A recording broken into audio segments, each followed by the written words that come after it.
right, welcome to another episode of Drew's Sports Crew, episode 179 here, joined with a guest.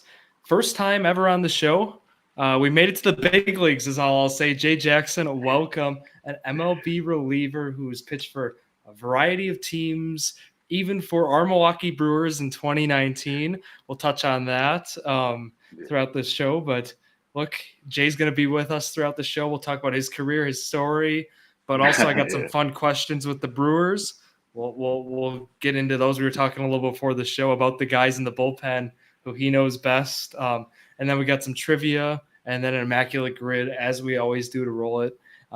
So again, at True Sports Crew is where you can find all the content for this very own show.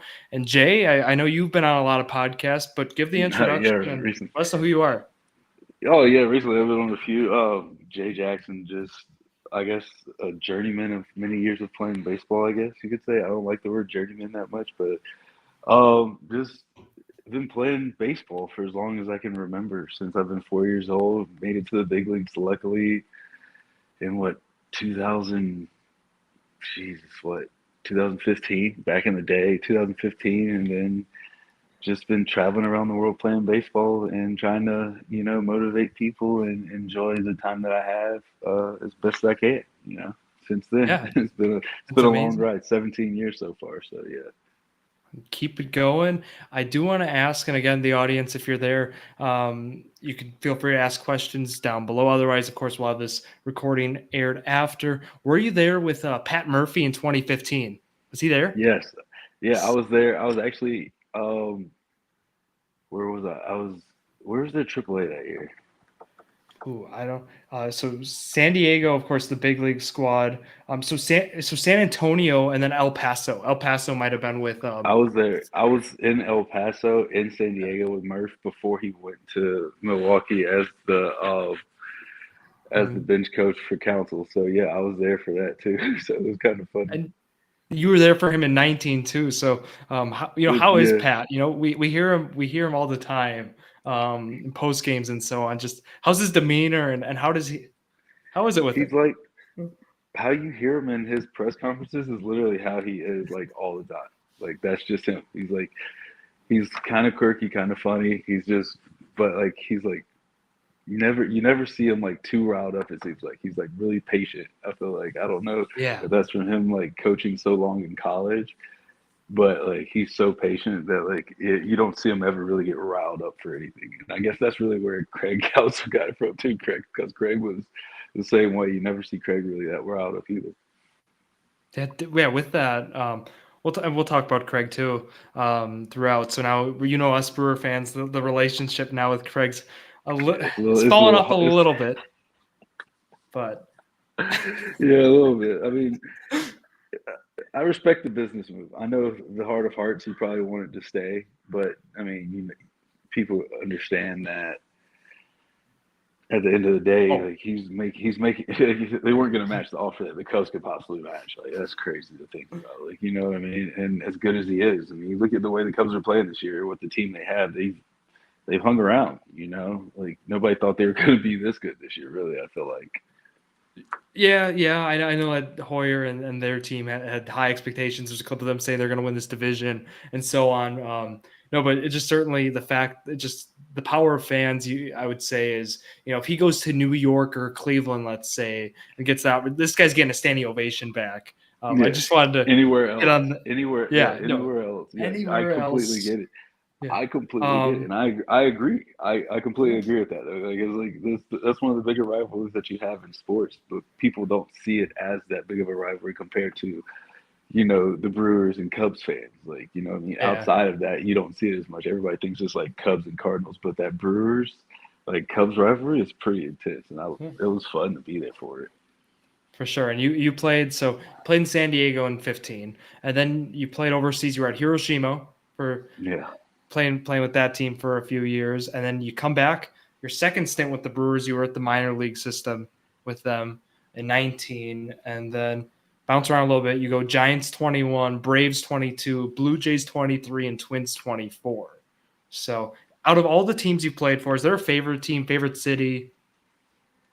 I think that honestly, like the Blue Jays just have like a little touch just because of like how much I went through last year with them and how awesome the fans were supporting me and stuff. Like all the other teams also like low key under the radar. The Twins, like I mean, I love it here and I love the weather and like most of the fans have been awesome, but like I mean I struggled here a little bit, so I've been getting a lot more hate than love like I have been in other cities. But everywhere's been really relatively great. Like the fans are awesome. Like wherever you go, like they love sports. I've been in great sports cities, honestly, and for the most part, like you're in Milwaukee or not San Diego per se, but you're in Milwaukee, you're in Toronto, you're in some of these good cities that you're in Minnesota. Like they're all hardworking cities too that love their sports. Like everywhere you go, there's sports towns. You know what I mean? San Diego is just now Oh, becoming more definitely. of a sports town, but like Milwaukee, huge sports town. Like you know what I mean? People don't Yeah, understand how big of a sports town it is, but it's a huge sports town.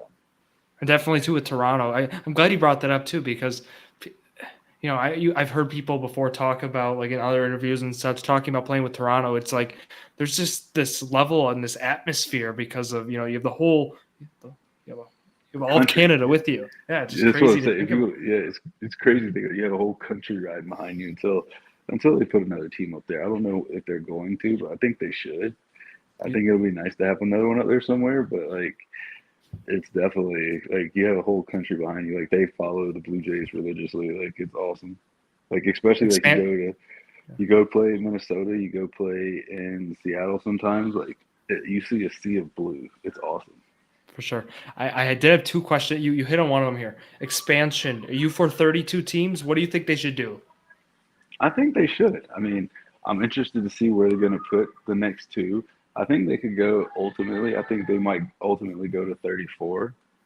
Um, Okay. because I mean, you have some great cities that could use some teams. You know what I mean? Like you take another team and put them in Montreal, or instead of Montreal, you put one in Montreal and Vancouver, and you move that high A team into a big league team or something like that. And then in the states, you have Salt Lake, you have Vegas, you have Nashville, like you have all these other great cities down here that could really take a baseball team and thrive with one too.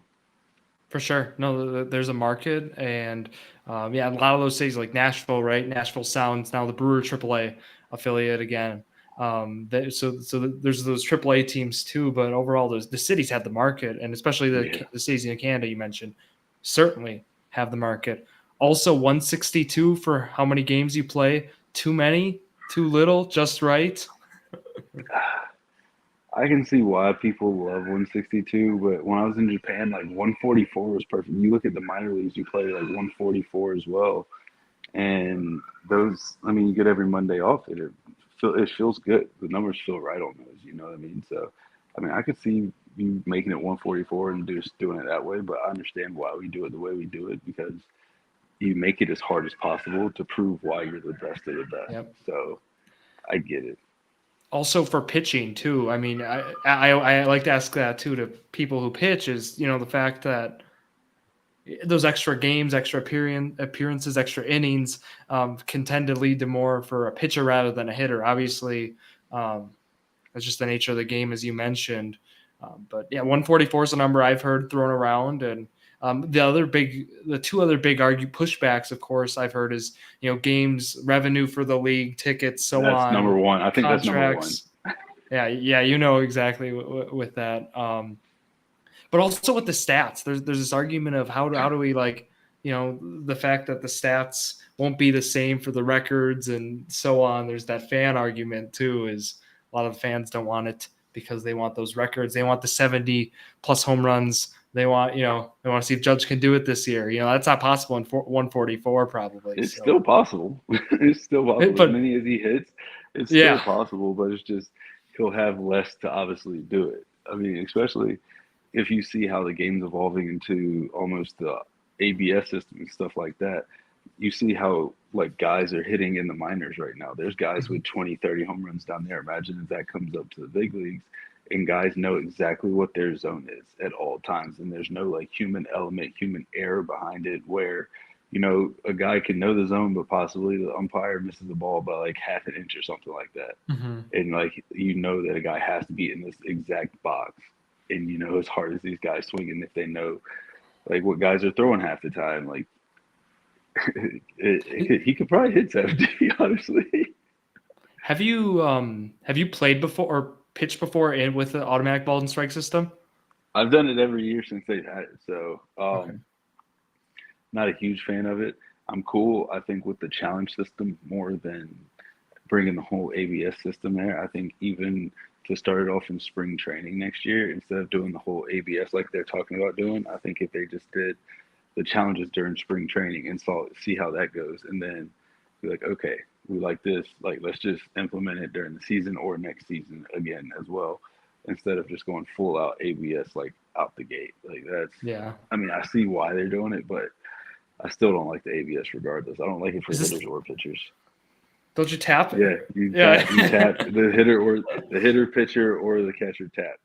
Yeah, pitcher can tell. I was checking because I've in all the clips I've seen, it's always like pitchers looking at catcher and they go, Yeah, the or pitchers, you're never, unless you like really feel like it's like a ball like right down the middle. You're not, sure. as a pitcher, you're not gonna tap. Like you're not gonna come Yeah, close to. which makes sense. Okay, we should be talking a little here about. I want to talk more about 2019 with you and the Brewers. We're Mhm. intrigued. We want to know more about people on that team. We want to know your favorite teammate, favorite coach, and so on. So, who you Well, it's got kind for of us? funny. Well, it's kind of funny because that year, I mean, I've had so many teammates since then, but that Yeah. year, I actually came up with Yelich in Double A. I was there when he got called up for the Marlins at the time. So I think like one of my favorite people on the team was obviously Yelich because I had known him from before. But as far as pitchers, like I played catch with Hader and Devin Williams and sometimes Jeremy Jeffers. I think Jeffers was probably my, like me and him talked probably more than most teammates do, just because like we were similar. Like you know what I mean? Like different stuff, but like I was asking him like we related more to each other, so I would go talk to him. He was probably one of my closer teammates, and then coaches like. I mean, you're never really that close with the coaches. I feel like. I mean, at least when I was coming up, you are, like more guys are now, and I understand it because they're like always in the lab with them, like trying to shape pitches, trying to do this, trying to do that, and like looking at film and things of that nature. But like, I just never did that. I was always just kind of more, okay, I did it on my own, and like me, it was just being me and my teammates. I didn't. It wasn't like me and the coaches like were ever like really that close. So For I sure. didn't have a favorite coach necessarily. And so just yeah. So and then the bullpen, like we were all just down there Jeffress. chilling. So I was just down there chilling with them most of the time. I definitely was a huge Jeffress fan. 2018 was his big year when he broke out with the Brewers. That was just fun to see. I'm sure you enjoyed it as well. Yeah, But 100%. that was just a fun team. A lot of unique players on that wild card berth. Obviously, hope for more there, but just It was a a crazy good game. That year. was like one of the Yeah, crazier games like I've ever been a part of. And then you see that whole game turned into the Nationals winning the World Series that year. yeah. And Like that's you what know, it's been. The team that beats the Brewers makes it to the World Series. That's just that's what we see with Wisconsin sports, unfortunately. But um, okay, I got some trivia and games and stuff, but first let's talk about you now, right? Now, flash forward, 5 years later here with the Twins. So, yeah, how's it going? You talked about, right, you're going through the rehab now, and yeah. I actually like it was a whole process with the Twins. Like I've been up here and like I guess I can talk about it a little bit more now that like it's Mhm. all kind of done and they kind of released me. But I needed to get an MRI and I got an MRI finally, and I needed to get a couple PRPs. So I got some PRPs and I got one in my arm and one in my leg. And then right after that, I got released. I kind of was starting like waiting for the PRPs to set in, and I was about to start the rehab process with the team, and then just got a phone call like, hey, we're just going to go ahead and release you. I was like, all right, well, all I right, guess that's cool, whatever. But started rehab finally this week, and so we're just starting the process and seeing what I got left in the tank, and hopefully, give it another go here and see what happens and see what options I have left, and for enjoy sure. the time that I have, and then go from there. You still got the speed, you still got the velo on the fastball, still got the movement, and so on. Yeah, yeah, Certainly some especially more with in the me. tank. especially with me like pretty much hurting. I mean, pitching while like kind of banged up and injured this year, and I was still able to go out there and kind of have some stuff that I didn't think I would still have with kind of the couple injuries that I did have. Yeah, So it shows me that I can still compete at a high level, even with some nicked up and stuff. So it'd be interesting to see what I can do when I'm healthy again, just to give it a go. definitely, definitely. And how do you feel with like the pitching movement now today? Right, we're seeing a lot of the movement guys, the splinker, a lot of these movement pitches. I think like what Eric Fetty's done now with the Cardinals, White Sox Cardinals. What do you think of kind of how the movement with pitchers has been, velo movement and so I on? mean, it's just the evolution of the game. I think it's cool that it's happened. I think that you're going to see it happen eventually, like with, us not being able to use as much stick as before or whatever else, like that you want to call it, and us having to be in the zone more and umpires, like in the ABS and everything else, like you have to find ways to make the ball move differently or move more and try to find a way to throw it in the zone. So, it's the evolution of it. You're going to force guys to just try to be smarter, right? You're gonna have to figure it out. Hmm. Just yeah, you hit on it. The evolution of the game, right? That's gonna things like that continuously changing, maybe for the better, for the worse. For depending on what side you're on with it, but certainly entertaining to say the least. All right, Jay, I have some trivia here. 3 questions. So 2 of them relate to your career. One of them, a little stat that I found interesting. So, question 1 is who led the 2019 Brewers in strikeouts? You contributed some strikeouts to their team count, but who led the team? Led the team. Who are our starters that year? Are you talking starters or relievers? All pitchers are included. Because I'm gonna say we had to have a starter that was up there. I can't think of who were our starters that year. It wasn't Freddie. No, It wasn't Woodruff either. Was it Woody that year? it was Woody. Yeah, no, I ask you one for one. Congrats. Josh Hader was number 2 and I only was gonna I was missed gonna out say by Hater. 5 strikeouts. Like I it was was gonna say almost Josh Hater. Hader. No, I was gonna say Hater was up there too because I was like, He, Hater probably was close because they had him throwing multiple. That's when he was still throwing multiples, so he was yeah, striking out like 6 to 9 guys every time he was going out there. But I when was like, but like B B Woo was like Big Woo was just yeah. disgusting. So Like the fact that he went out for multiple innings for like that 2 3 year stretch and was just back to backs, kind of what the Brewers were doing with Brian Hudson earlier this year. It was just crazy to see, and also the movement he got, and just how deceptive he was. Really, when he pitched, he was just not it was just something to 100%. see. Yeah, yeah, it Yeah, was special. cool. I mean, you see what he's doing now. I mean, that's why he got the contract he's got. 100%. Well, he's had the All right. career he's had. Yeah. Questions 2 and 3 are about Jay Jackson. Question 2: what team did you have the most strikeouts against in a game? So your career high in one appearance. Career high away appearance is probably 4 or 5, I would say, and Who was I it? would say I would be surprised to say if it wasn't the Dodgers. It was the Cubs. We talked about the Cubs. It was the Cubs. So we It like to was hear the that. Cubs. You don't like the Cubs either. 5 I strikeouts, really, career yeah, high. No, I'm yeah. kidding. I've had Um, I've had some good days against the Cubs. yeah, I had a bone to pick with the Cubs back in the day, so it was it was definitely 2019. So yeah. But it was those yeah, that was for sure like the days I was a little more bitter at the Cubs back then than I am now for sure. That's who I got drafted by, so it was kind of crazy. sure. All right. Last question. So I'm going to read you 4 players. You got to tell me which one has gotten a hit against you. I looked up all the data. I got 4 guys.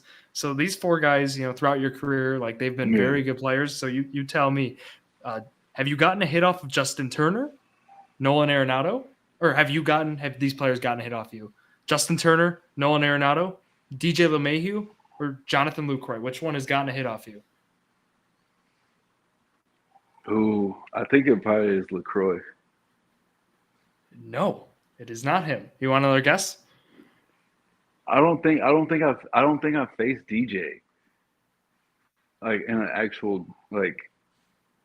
It might be DJ. It's DJ. Yeah, DJ It LeMahieu. might be. I was So- like, because he's played with the Yankees, and I've had some bad games against the Yankees. So like, yeah. So the Yankees. I didn't know if it was with the Rockies by chance because he faced Nolan Arenado 3 times. Maybe that's been in the last couple of years. But yeah, Justin Turner's 0 for 3. Yeah, I was gonna say I always face Arenado somewhere. Like they always make me face him somewhere. So yeah, but like yeah. Future Hall of Famer, of course. You get to face him. That's something. Have you pitched in Colorado before? Plenty, way too many times. How is it? Terrible. Would not recommend. I have not had that many great games there. I don't think I've had any really good games there before, but you just try to do your best and see what happens. There's not many people who can say they have good games in Colorado. There's a couple guys who had. Colin Ray had a great outing for the Brewers before there. Freddie Peralta is one. There's a couple other, guys Freddie's I'm sure, but talent too though. Yeah. Yeah, but it is tough to come by. All right, Jay, we got an immaculate grid here that'll round us out with the show, and you'll see why we did this grid. So there might be something I call a free square. I don't know if you see it in the bottom left, but I think we'll put you in there. Me. Yeah, we'll put you in there. There you go, 0.06%. We're on the board. All right. Who do you got for some of these? That's probably Miggy. Yeah, we can go Miggy. Which one? 40 plus home runs or? We'll go Miggy there and 2,000 plus hits, and then I feel like the 40 plus has got to be Victor Martinez or Prince Fielder. So either one. Prince Fielder. Did Prince hit 40 with the Tigers? I don't know if he did. I think it might have been Brewers. Yeah, he hit 50 with us. It might be Victor. So. It might be Victor Martinez. You think did he have 40? I think he might have hit 40 1 year. Do we want to check that? Let's see. We don't cheat on these, so I don't know. We're gonna see if we're right. We'll put him in. He did not. Nope. Could have used Cecil Fielder maybe. I don't think Ordonez ever did. That's what I'm saying. I don't think. No. But how many guys did for? Did Cecil Fielder hit 40 with them? Cecil might. Just try to see. Yeah, Cecil did. Oh, there. We got it. Don't worry. And then you can do David Ortiz for that one. Yep. Big Poppy for Ortiz here. Yep. Right? Yep. Or were you saying the other? Yeah, right there. That's perfect. That's perfect. You gotta get David Ortiz. Yep. Well, we got to get our Brewers in. I just got a Brewer who's hit 40 home runs. Braun said 40. We just said Prince. Well, do you want to do Prince. Braun or do you want to do Prince? Because I was like, it's like Prince and South will go together. We'll just put Prince in. Yeah, we'll put them together. Boom. A Brewer who's gotten 2,000 hits for their career. So obviously Yount Molitor, right? Any other guy Who do you want to go with? I was gonna say. Who do you got? Those were my two. You took my two. Yeah, okay. I didn't know if there was a guy who. On top of my head. No, there's not a guy I can think. We'll just say one of those guys. We'll say Yount. And then say Teddy Williams for that. Yeah. Teddy. Yeah, definitely. Say Teddy. We get only one more. Which spot you want to fill? Top left, because we got one wrong, so they don't let us fill the whole grid in.